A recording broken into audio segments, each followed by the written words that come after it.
I have concluded the ABM Treaty hinders our government's ability to develop ways to protect our people from future terrorists or rogue state missile attacks.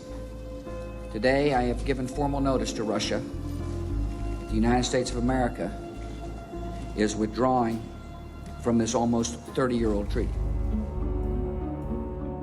El Tratado de Misiles Antibalísticos fue el concepto básico del sistema de seguridad internacional. Fueron los cimientos de la seguridad internacional. Al principio, el presidente Clinton intentó persuadirme para que apoyase la retirada de Estados Unidos del Tratado de Misiles Antibalísticos. ¿Basado en qué? En nada realmente. Decía que había una amenaza que venía de Irán.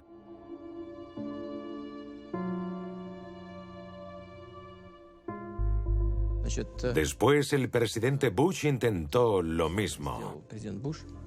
Yo propuse que deberíamos trabajar juntos en un sistema de misiles antibalísticos entre los Estados Unidos, Rusia y Europa. Pero, por desgracia, al final, nuestros socios rechazaron tal propuesta.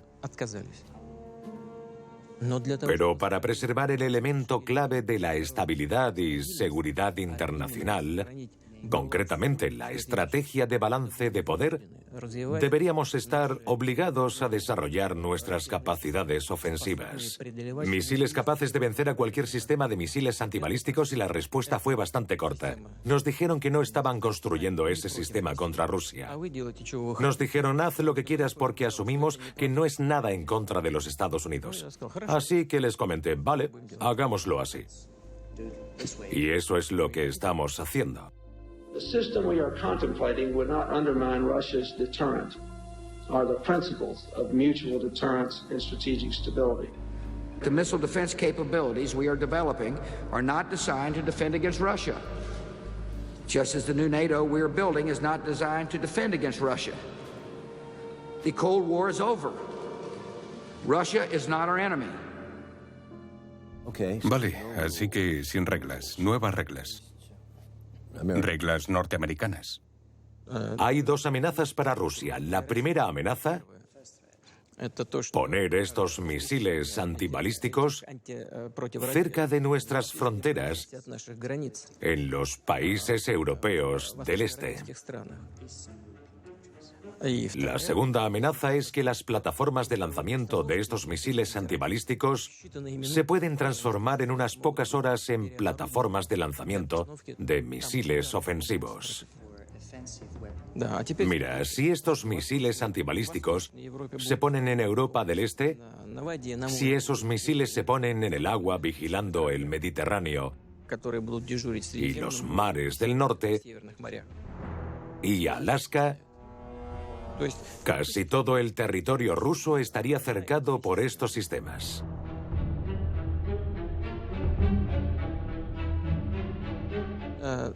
Como puedes ver, ese es otro gran error de estrategia de nuestros aliados. Porque todas estas acciones serán respondidas adecuadamente por Rusia. Y esto solo significa que habrá un nuevo ciclo de carrera armamentística. Y nuestra respuesta va a ser mucho más barata que el sistema de misiles antibalísticos. Por supuesto, nuestra respuesta puede ser más tosca, no tan sofisticada. Pero los sistemas que vamos a construir van a ser eficientes y vamos a preservar la llamada paridad estratégica. Que haya equilibrio es de suma importancia. Bueno, esto es lo que Reagan y Gorbachov casi consiguieron en 1986. Llegó un momento en el que querían un desarme completo. ¿Te acuerdas de cómo se desarrolló el proyecto nuclear? Cuando los Estados Unidos crearon la bomba atómica y la Unión Soviética entró en la carrera y empezó a desarrollar de forma activa el programa nuclear. Rusia tenía tanto a los científicos rusos trabajando como a científicos extranjeros, principalmente alemanes. Sí, cierto.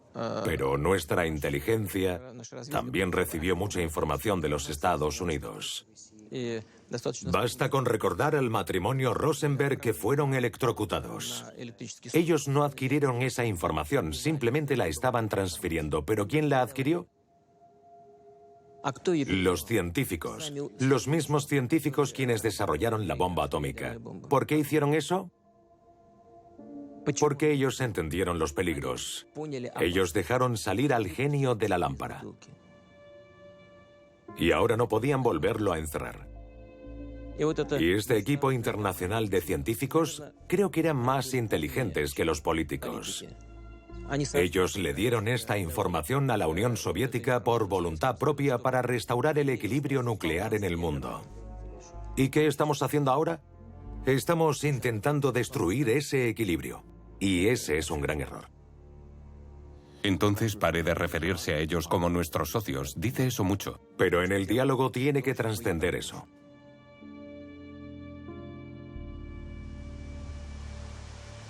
Debería desearme un feliz 4 de julio, Día de la Independencia estadounidense. Te felicito. Es nuestro Día de la Independencia. Sí, lo sé. ¿En una guerra abierta dominarían los Estados Unidos, sí o no? No. No. ¿Sería un caso de supervivencia rusa? No creo que nadie sobreviviera a tal conflicto.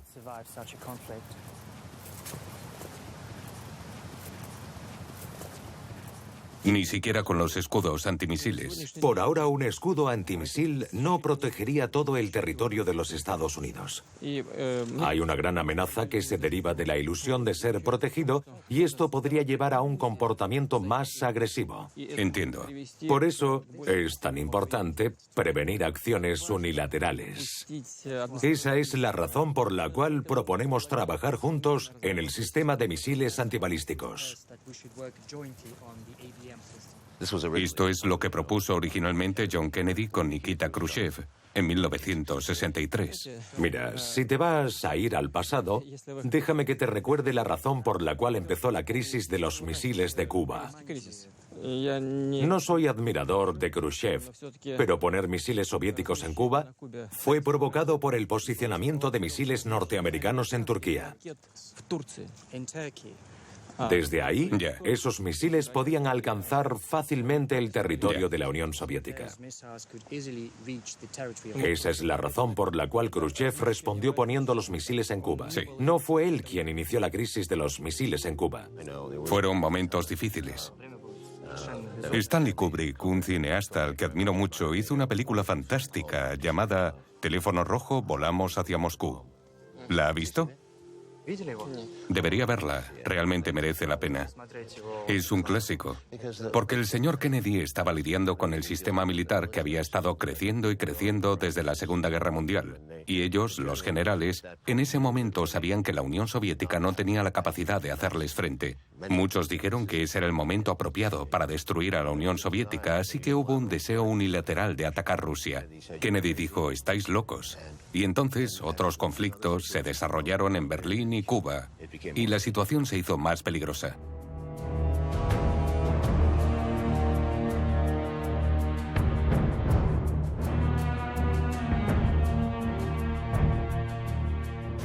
Los Estados Unidos se han vuelto más derechistas desde la era de Ronald Reagan.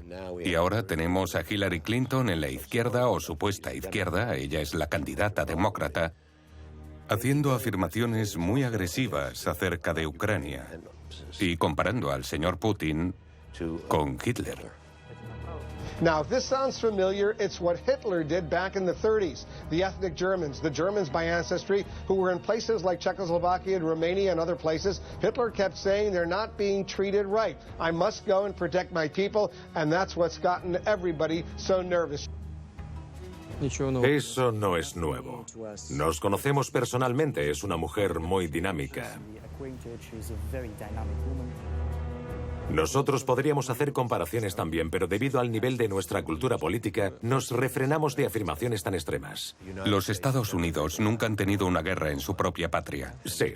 Y para mucha gente importante, la guerra es como un juego. Me da miedo que en los Estados Unidos los llamados neoconservadores tengan demasiadas ganas de dejar su punto de vista muy claro, de que quieran ganar por su causa. Eso es peligroso. También les temo. Hello, Dimitri. Listen, I can't hear too well. Do you suppose you could turn the music down just a little? Oh, that's much better.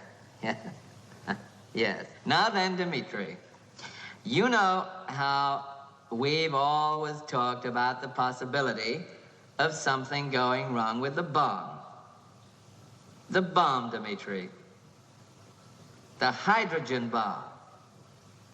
Well, now, what happened is one of our base commanders, he had a sort of, well, he went a little funny in the head.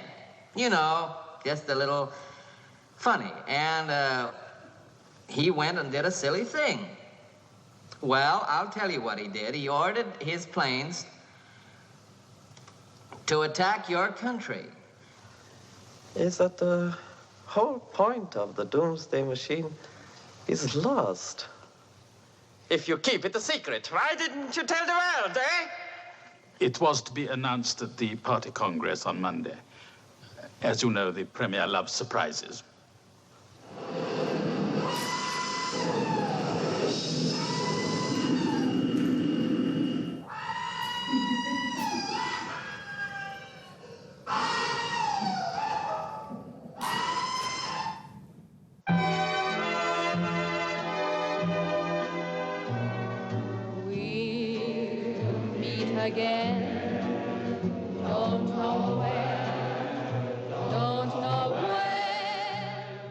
Gran parte de este material era desconocido en la época. Se reveló en la película.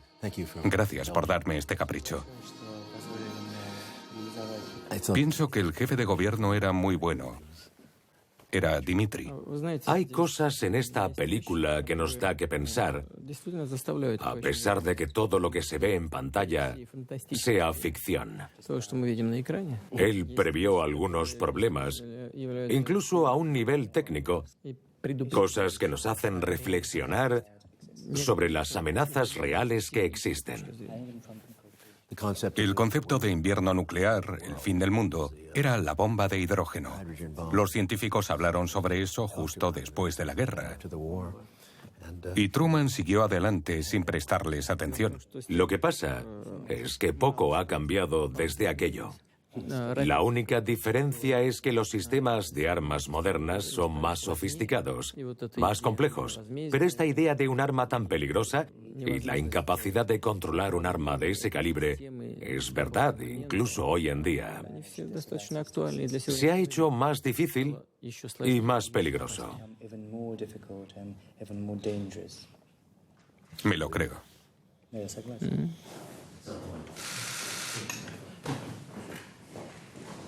Vale.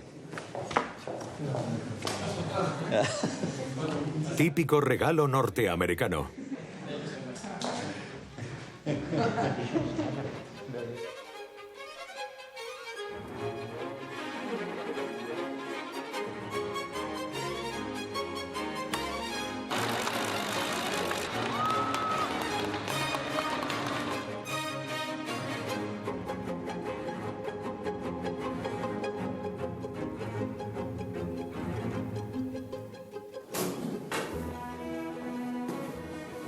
Hola, señor Stone.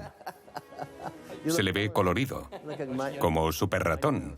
Es guay. Afortunadamente, cuando estoy sobre el hielo me siento grande. Muy bien. Intentaré no decepcionarle. Estaré viéndole en la pista. Gracias. ¿Algún consejo? Debes animarme, no solo mirarme. ¿Él le ha dicho a los otros jugadores que va a anotar 2 puntos o 1? Nunca se puede predecir eso porque es un deporte. Tienes que hacerlo lo mejor que puedas.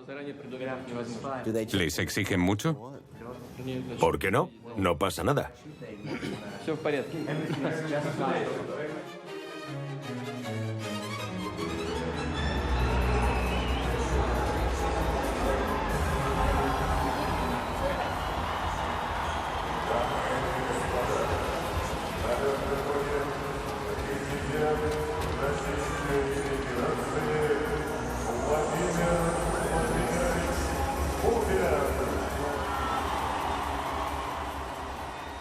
Empezó a jugar al hockey a los 40. No, solo hace 2 años y medio o 3. Hace 3 años. Tenía 60 años. ¿En serio? ¿A los 50? Eso es genial. 60.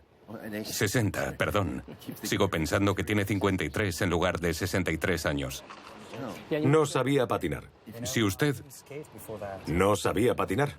Lo sé, me enteré. Siempre es interesante aprender cosas nuevas. ¿Se cayó una vez?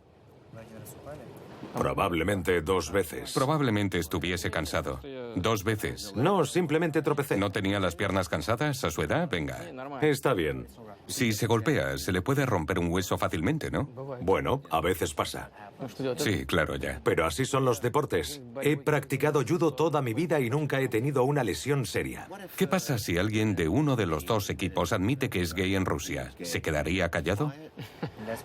Hay una cosa que le quiero decir. No tenemos ninguna restricción, ninguna persecución basados en el género de las personas.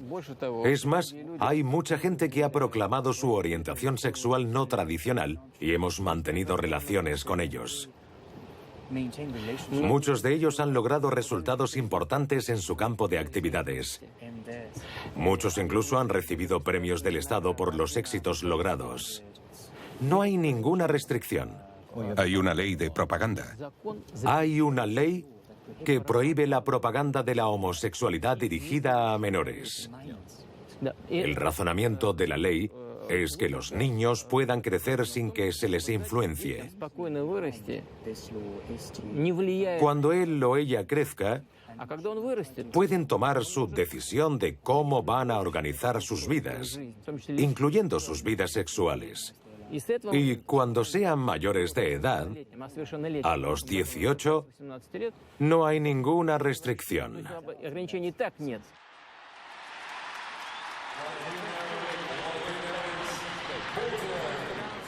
Hay una tradición, la de ser un machote en Rusia. Es una tradición muy fuerte. Hasta cierto punto tiene razón, pero en Rusia no tenemos esa situación como en algunos estados islámicos, donde la pena de muerte amenaza a los homosexuales. Sí, es diferente. En Rusia tenemos una mentalidad bastante abierta. ¿También con los militares? No hay restricciones. ¿No hay restricciones en la milicia? Ninguna restricción. Si te estás dando una ducha en un submarino con un hombre y sabes que es gay, ¿no hay problema con eso? Bueno, prefiero no irme a la ducha con él. ¿Para qué provocarle? Para que lo sepas, soy maestro de judo y de sambo también. Puedo decirte esto como jefe de Estado. Creo que es mi deber mantener los valores tradicionales y los valores familiares. ¿Por qué? Porque los matrimonios de personas del mismo sexo no tienen hijos. Dios así lo ha decidido y tenemos que cuidar los nacimientos. En nuestro país tenemos que reforzar las familias, pero eso no significa que tenga que haber persecuciones contra la gente. Pero quiero destacar una cosa. En una sociedad donde tantas cosas van mal habrá muchos huérfanos y muchos de esos huérfanos pueden ser adoptados por parejas del mismo sexo. Sí, es posible. No puedo decir que a nuestra sociedad le agrade eso y soy bastante honesto con eso. Un niño creo que tendrá más libertad cuando haya crecido. Si lo han hecho en una familia tradicional, tendrán más opciones.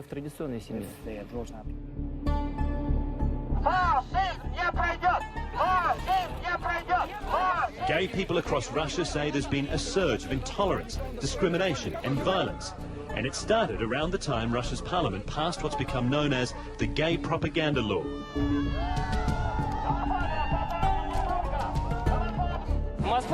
Moscow is not Sodom. We are here to support normal people that want to create families. He oído que hace ejercicio casi a diario, 5 veces por semana. Todos los días. ¿Los 7 días? No. Sí. Eso es mucho. No, es normal. ¿Natación primero y luego al gimnasio? No, primero al gimnasio y luego nadar. Sí, claro. Se relajan los músculos. ¿Piensa mientras nada? ¿Tiene ideas? A cada minuto. ¿En el subconsciente? ¿Es como la meditación? No, cuando nado me vienen pensamientos absurdos. ¿Esto es para bádminton? Tenis. Esta es una estatua del fundador del judo. Maestro de judo. ¿Le gusta? Mucho. Bien. Sí. Así que su energía agresiva sale en el judo de la mañana o en el ejercicio, ¿no? Sí, intento hacer eso. También requiere cierta adrenalina. ¿Tiene entrenador? ¿Un maestro de judo? Solía tener uno. Sí. Creo que soy un maestro. Los entrenadores son para la gente que quiere competir. Yo lo hago solo por hacer ejercicio. Y además, lo he estado practicando desde los 13 o 14 años sin interrupción. Probablemente le ayude mucho. Sí, ya veo. Tengo que mencionar algunas preocupaciones que se publican en la revista Foreign Affairs, que yo considero como el punto de vista del gobierno. Es como el Consejo para Relaciones Extranjeras. Ellos publicaron esto y tienen todo tipo de expertos que vinieron y escribieron cada uno en sus campos en Rusia. Algunas de estas preguntas las hicieron ellos. Algunos se lo imaginan y otros quieren pensar que es verdad. Son solo sueños. Algo que ellos quieren pensar sobre mí. Sí, este es su punto de vista. No es la realidad. Y los que escribieron eso lo saben. Entiendo. Pero es su punto de vista oficial y se les escucha en Washington y con esto es con lo que hay que lidiar. Hay gente diferente en Europa y los Estados Unidos, gente con opiniones diversas. Cierto. Hay gente que mira 25, 30 o 50 años en el futuro y piensan sobre los retos que emergerán en ese futuro. Y tienen actitudes distintas hacia Rusia. Hay algunos que viven de campaña en campaña y solo pueden pensar sobre sus propios intereses políticos. No discutiré eso. ¿Por qué usted, después de 2001, acepta la invasión militar de Estados Unidos del Asia Central? Creí que teníamos un reto común. La amenaza del terrorismo venido de Afganistán. Creí que teníamos que trabajar juntos y apoyar a los Estados Unidos. Y lo que es más, el presidente de los Estados Unidos dijo que ellos no estarían aquí para siempre, que en unos años, no décadas, se irían. ¿Él dijo que no se quedarían aquí para siempre? Sí, eso es exactamente lo que dijo. Él nos pidió ayuda unos años y nosotros decidimos prestársela. Os ayudaremos, es lo que les dijimos. ¿No lo creería en serio? Quiero decir que en 2007, en Múnich, él quiso otro tipo de relaciones, ¿no? Entre 2002 y 2003 quiso invadir Irak y luego en 2004 intervino en la Revolución Naranja ucraniana. ¿Qué pensó cuando se terminó la Revolución ucraniana? Hundreds of thousands of pro-democracy Ukrainians in the streets today protested against the results of the presidential election, pitting their candidate, the West-leaning challenger Viktor Yushchenko, against the pro-Moscow Prime Minister Viktor Yanukovych. They claim Yanukovych's victory was rigged, with reports of ballot stuffing and voter intimidation. Viktor Yanukovych ganó esas elecciones, pero parece que la gente no estuvo de acuerdo y se amotinaron. Estos disturbios fueron apoyados activamente por los Estados Unidos. Se llevó a cabo una tercera vuelta en las elecciones, violando la constitución del país. Esto se puede percibir como un golpe de Estado. In Ukraine today, anti-government demonstrators finally had something to celebrate. The parliament voted to disband the government of the candidate who has been declared the winner of the disputed presidential election. Opposition leader Viktor Yushchenko joined his supporters in a victory celebration early this morning. With most votes counted, the Western-leaning economist leads by an insurmountable 9 percentage points. He thanked the hundreds of thousands who had taken to the streets to demand democratic change. Earlier, his opponent, the Soviet-style Prime Minister Viktor Yanukovych, looked defeated but conceded nothing. Los políticos a favor de Occidente llegaron al poder, el señor Yushchenko y la señora Timoshenko. No puedo decir que le diera la bienvenida a esta ola de cambio en el gobierno, y aún así, mantuvimos la cooperación con el nuevo liderazgo. Yo fui a Kiev y ellos vinieron a Moscú. Nos reunimos en países de terceros. Implementamos nuestros planes de cooperación. Pero sus políticas no eran aceptadas por los ucranianos. Esa es la razón por la que después de que se acabase el periodo del señor Yushchenko, el señor Yanukovych fue elegido nuevo presidente. La filosofía de la política extranjera norteamericana en esta región consiste en prevenir por cualquier medio necesario la reconciliación de Ucrania con Rusia, porque esta reconciliación se percibe como una amenaza. Algunas personas piensan que eso llevaría a Rusia a un aumento de poder e influencia, y ellos creen que deben usar cualquier medio necesario para prevenir una reconciliación entre Rusia y Ucrania. Creo que fue basado en esta ideología y no en la búsqueda de la libertad de los ucranianos. Esa era la base de las acciones de nuestros aliados en los Estados Unidos y Europa: apoyar los elementos nacionalistas radicales en Ucrania. Desde este punto de vista, el apoyar estos elementos es una situación siempre ganadora. En ese caso, el objetivo se consigue impecablemente, pero miramos a un marco más grande, no desde el punto de vista de la confrontación, de intentar traer satélites a nuestro lado basados en una amenaza externa.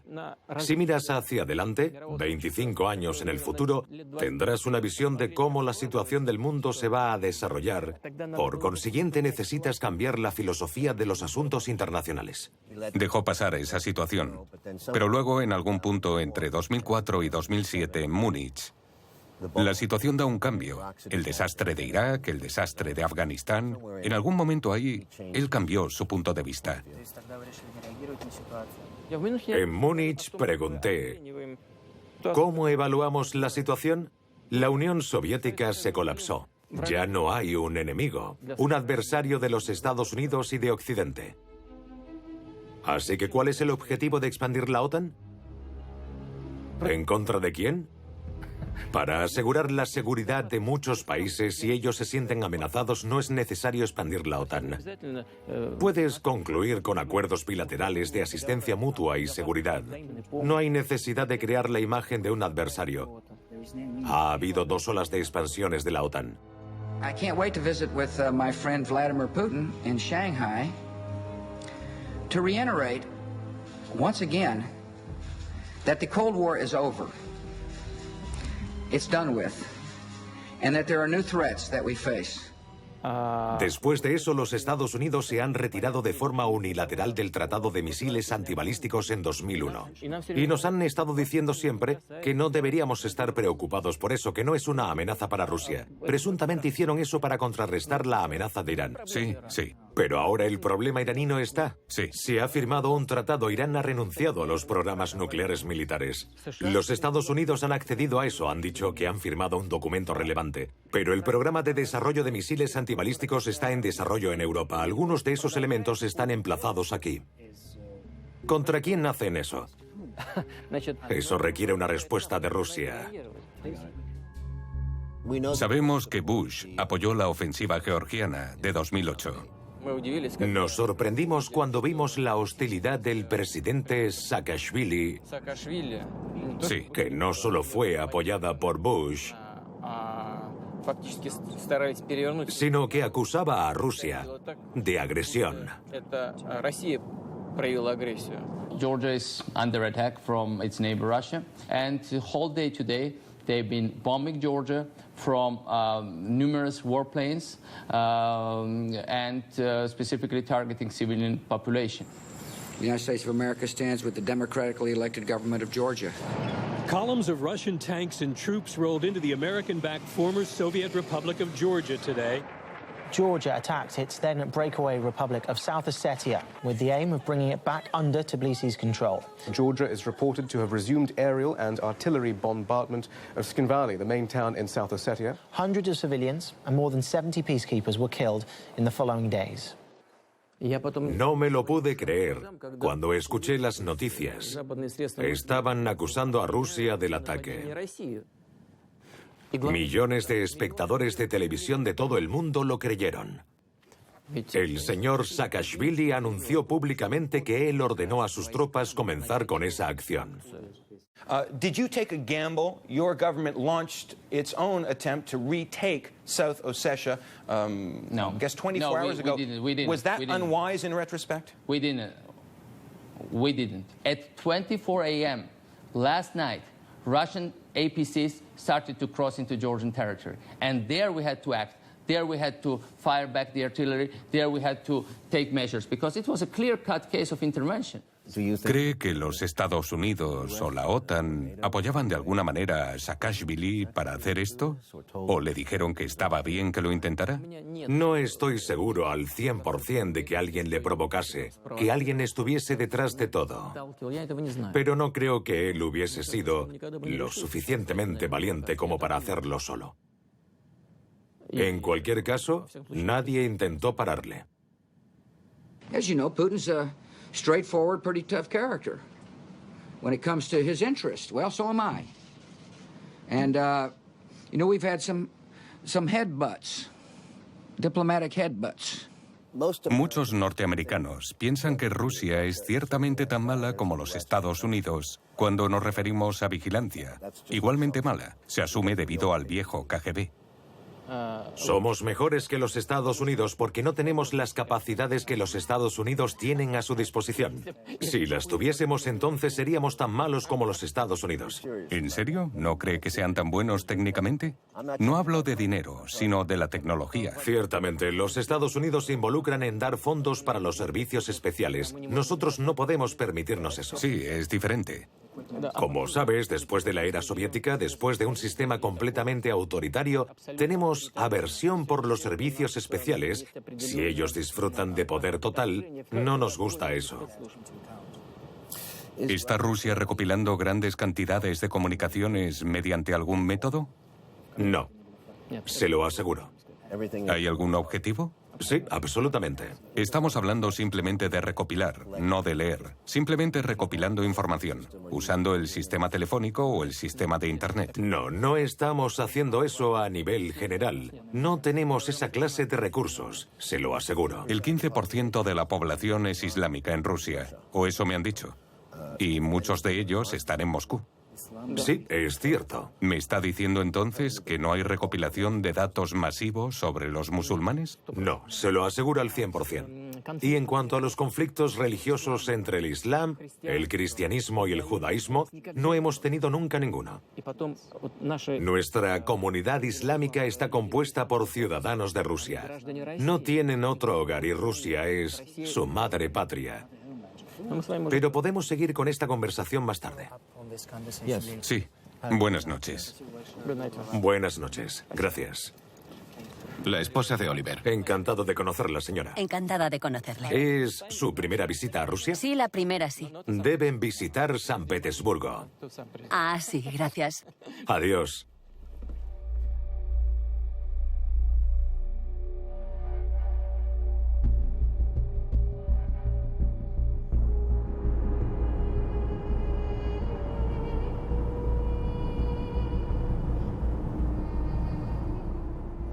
Quiero hablar sobre Snowden. Dijo que estaba bien con Bush y presuntamente estaba bien con Obama. Hacía tratos con él sobre Siria.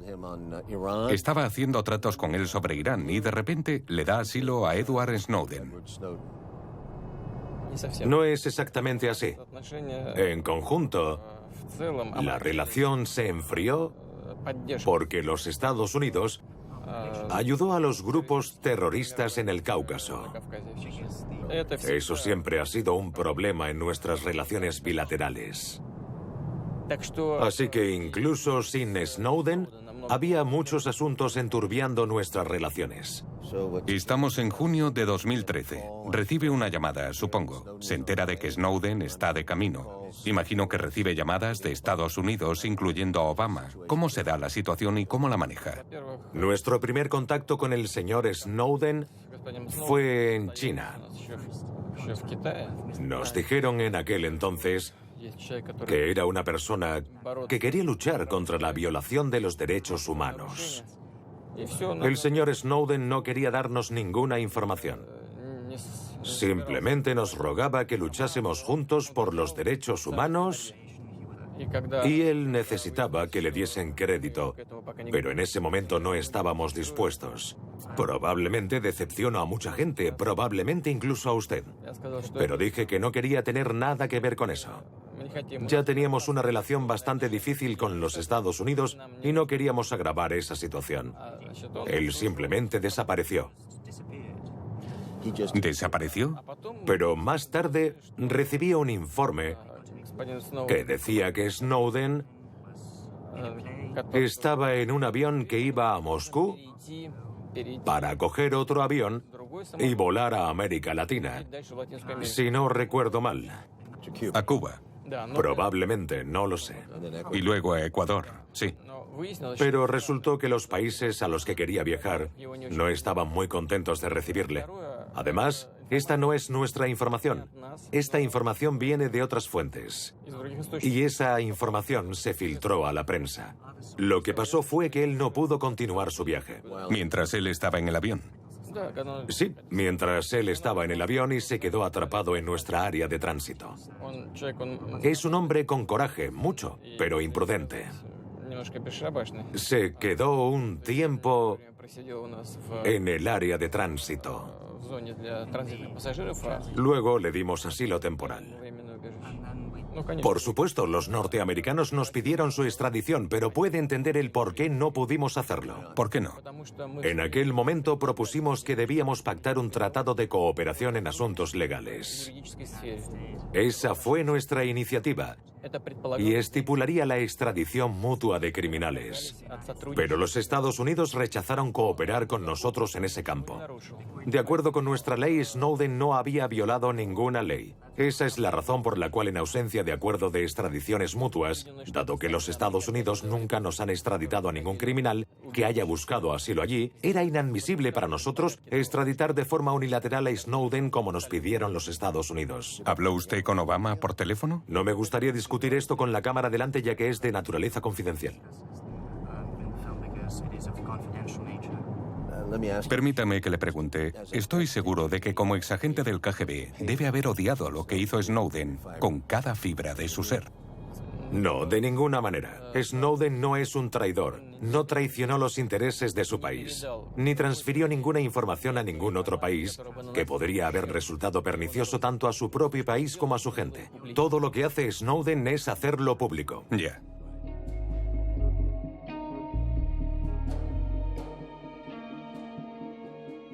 ¿Está de acuerdo con lo que hizo?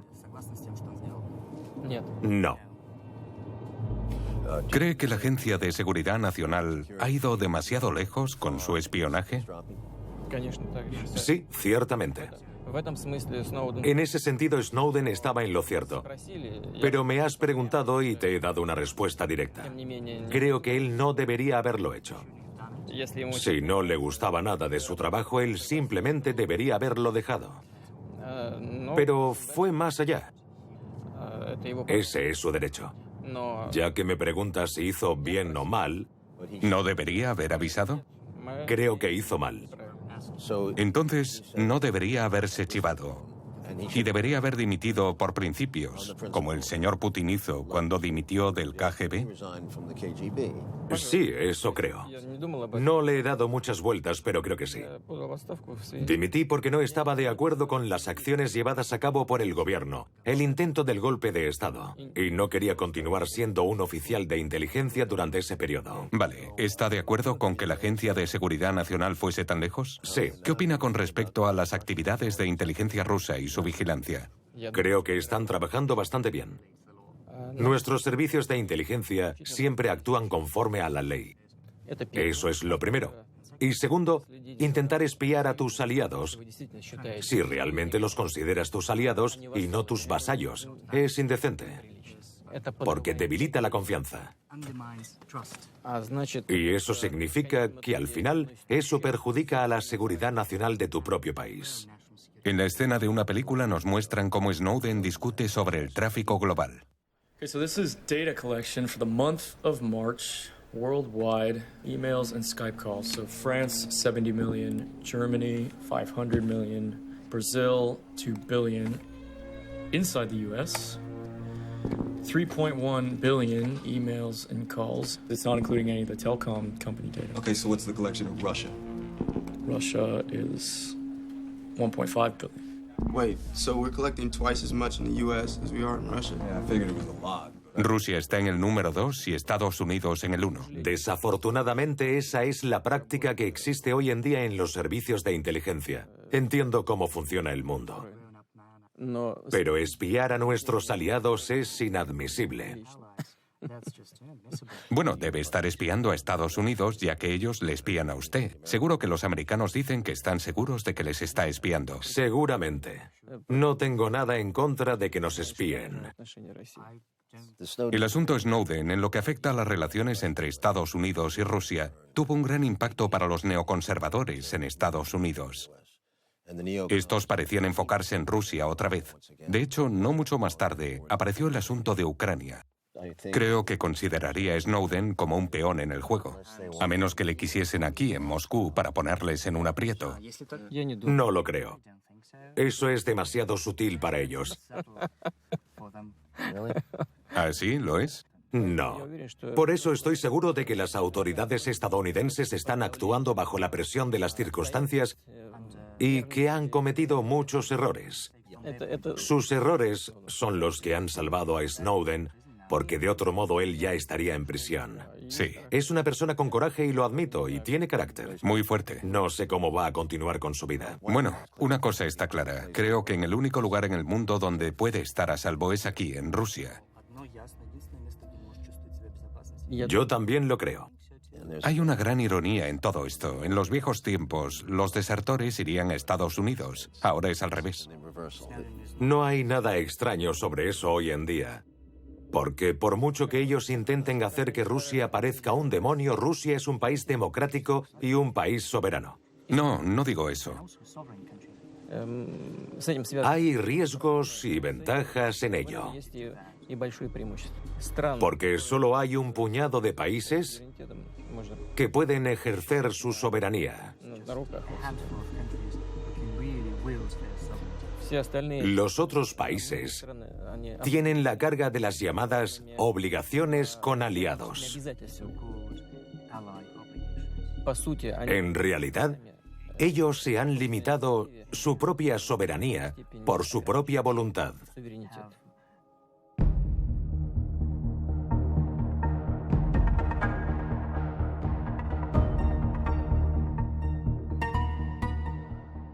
Así que esta es la residencia oficial del Estado. Su rancho, su residencia estatal oficial. ¿Viene los fines de semana?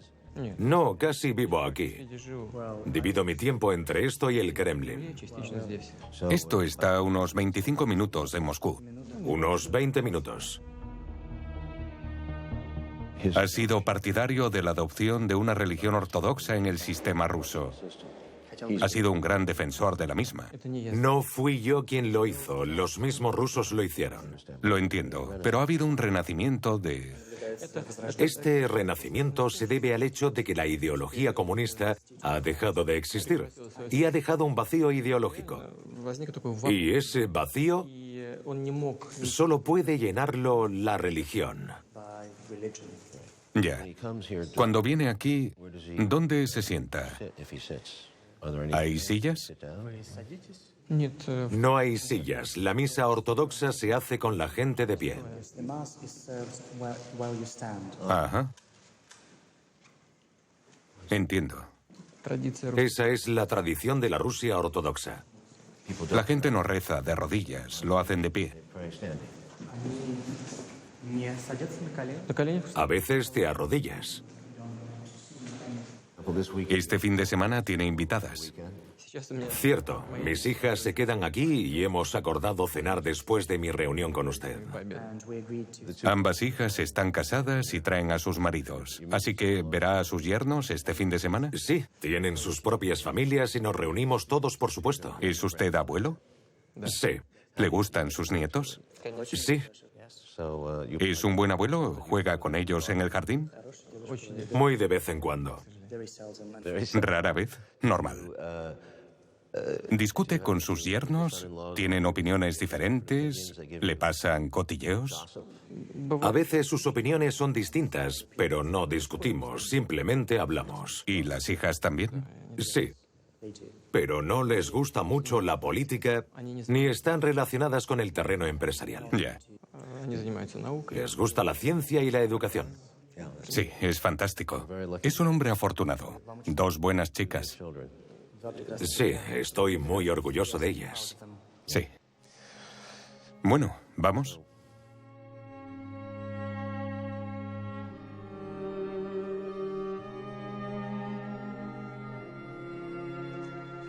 Es una belleza. ¿De qué raza es?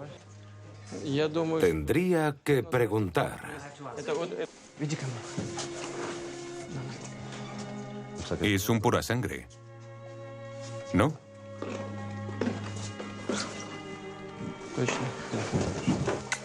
¿Monta? Rara vez, desafortunadamente. Ven aquí, cariño. Si le tiran, son caballos grandes. Sí, me he caído y volado por encima de la cabeza del caballo. Vaya, eso es peligroso. Yo me habré caído unas 5 o 6 veces. Y de uno pequeño.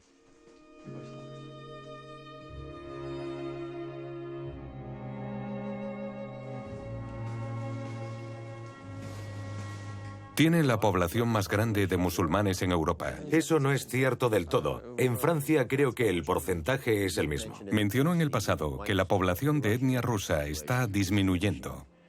Afortunadamente hemos sido capaces de revertir ese problema.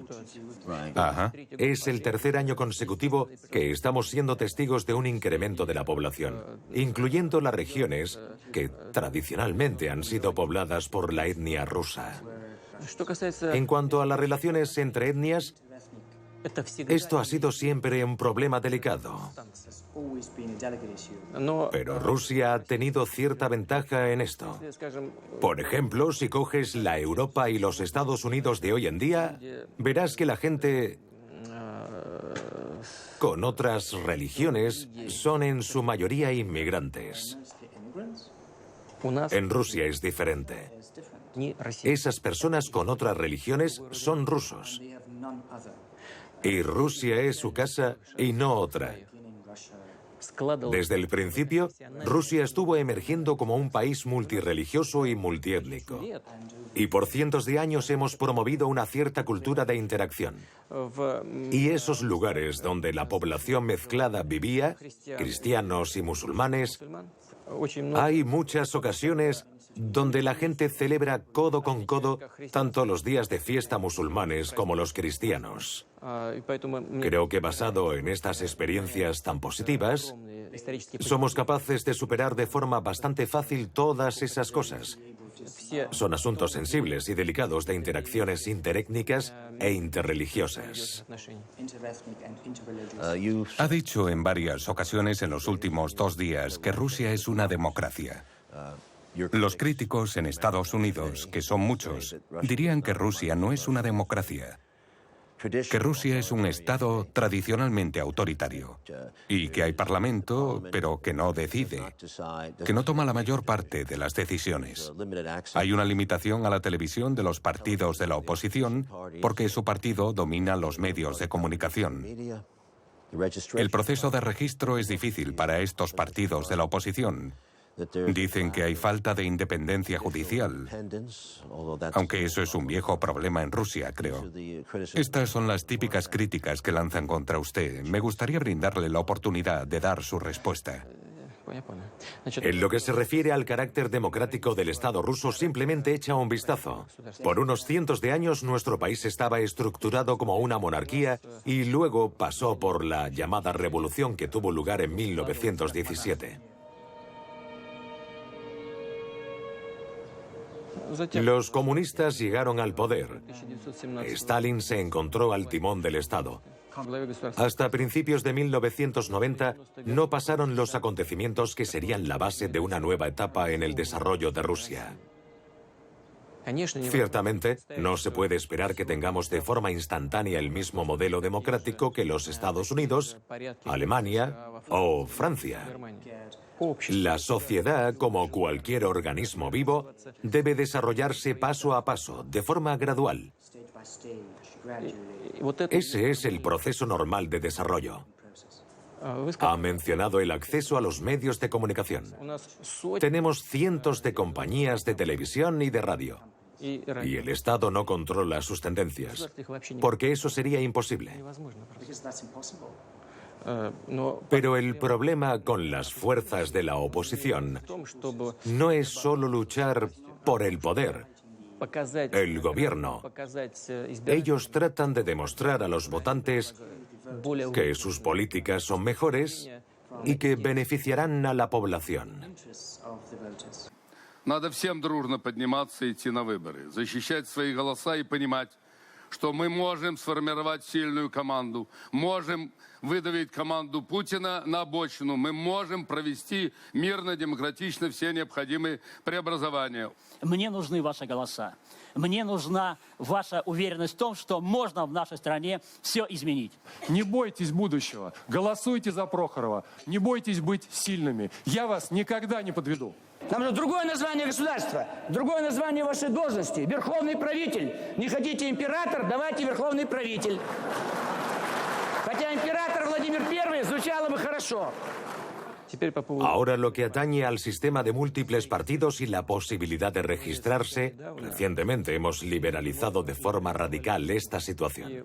Y ahora mismo la posibilidad de registrar cada uno su organización es tan simple que los votantes se ven obligados a enfrentarse a otra dificultad, demasiadas opciones.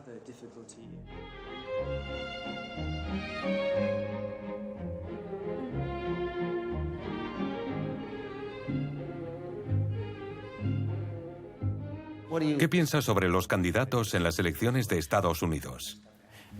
Creo que la gente de Estados Unidos va a elegir a quien más lo merezca. No, queremos escuchar lo que piensa. Esto es algo personal. ¿A quién? Estaremos preparados para trabajar con quien quiera que salga elegido por la gente de Estados Unidos. Dije eso en varias ocasiones y es la verdad.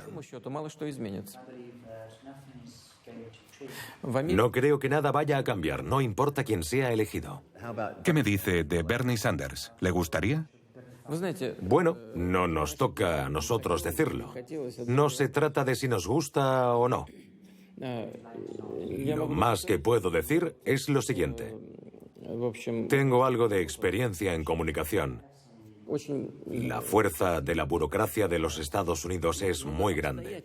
Y hay muchos factores que no son visibles para el candidato hasta que no se convierte en presidente. Hasta el momento en el que uno se enfrenta al trabajo de verdad y él o ella siente la carga del puesto.